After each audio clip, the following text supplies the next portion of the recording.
మానవ జీవితం ఎంతకాలం ఉంటుంది అన్న ప్రశ్నకు సమాధానం తెలుసుకోవాలన్న ఉత్సుకత మనిషికి ఎప్పటినుంచో ఉంది.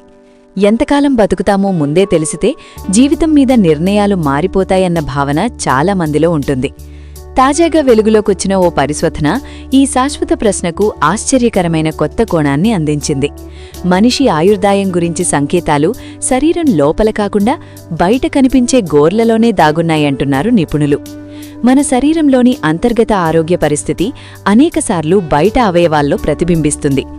చర్మం, జుట్టు, కళ్ళు మాత్రమే కాదు, గోర్లు కూడా శరీర స్థితిగతులను తెలియచేస్తాయని వైద్యులు చెబుతున్నారు. ముఖ్యంగా మానవ గోర్ల పెరుగుదల రేటు మన జీవ వయస్సు, అంతర్గత అవయవాల ఆరోగ్యానికి అద్దం పడుతుందన్న అభిప్రాయం బలపడుతోంది. హార్వర్డ్ విశ్వవిద్యాలయానికి చెందిన ప్రఖ్యాత జన్యుశాస్త్రవేత్త, వృద్ధాప్యంపై లోతైన పరిశోధనలు చేస్తున్న డాక్టర్ డేవిడ్ సింక్లేర్ ఈ విషయాన్ని మరింత స్పష్టంగా వివరించారు. డైలీ మెయిల్కు ఇచ్చిన ఇంటర్వ్యూలో ఆయన మాట్లాడుతూ, మీ గోర్లు వేగంగా పెరిగి తరచూ కత్తిరించాల్సిన పరిస్థితి వస్తే మీ శరీరంలోని ముఖ్యమైన అవయవాలు నెమ్మదిగా వృద్ధాప్య దశలోకి వెళ్తున్నాయన్నమాట అని వెల్లడించారు. అంటే అన్ని అవయవాలు ఆరోగ్యంగా ఉన్నాయని అర్థం చేసుకోవాలంట. ఇది ఊహాగానమో అభిప్రాయమో కాదు.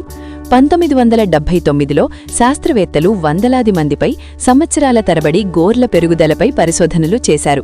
ఆ అధ్యయనంలో 30 ఏళ్ల వయస్సు వచ్చిన తర్వాత గోర్ల పెరుగుదల వేగం వారానికి సగటున 0.5% తగ్గుతుందని తేలింది. అంటే వయస్సు పెరిగే కొద్దీ గోర్లు సహజంగానే నెమ్మదిగా పెరుగుతాయి. సాధారణంగా 30 ఏళ్ల వరకు గోర్లు వేగంగా పెరుగుతాయి. ఆ తర్వాత వాటి ఎదుగుదల తగ్గిపోవడం సహజ ప్రక్రియ. కానీ అదే వయస్సు దాటిన తర్వాత కూడా గోర్లు వేగంగా పెరుగుతూ తరచూ కత్తిరించాల్సి వస్తే అది గుండె, కాలేయం, మూత్రపిండాలు, ఊపిరితిత్తులు, చర్మం వంటి కీలక అవయవాలు ఇంకా ఆరోగ్యంగా పనిచేస్తున్నాయని డాక్టర్ సింక్లేర్ వివరించారు.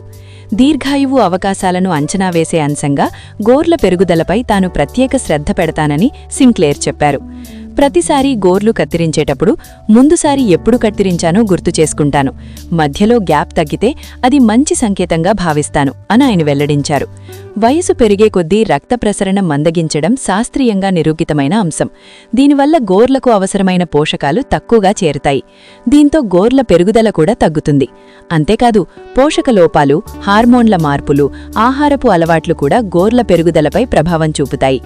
కౌమార దశలో, గర్భధారణ సమయంలో గోర్లు వేగంగా పెరగడం దీనికి ఉదాహరణ. గోర్లు కేవలం ఆయుర్దాయానికే కాదు, అనేక వ్యాధులకు కూడా సంకేతాలుగా పనిచేస్తాయి. గోళ్లపై ఎక్కువ గీతలు, మచ్చలు కనిపిస్తే జాగ్రత్త అవసరం. వృద్ధుల్లో గోళ్లపై గీతలు సహజమే అయినా యువకుల్లో అలాంటి లక్షణాలు zinc, iron, calcium, vitamin A లోపాలకు సంకేతంగా ఉండొచ్చు. అందుకే గోర్లను నిర్లక్ష్యం చేయకుండా శరీరం చెప్పే సంకేతాలుగా వాటిని గమనించడం అవసరమని నిపుణులు సూచిస్తున్నారు.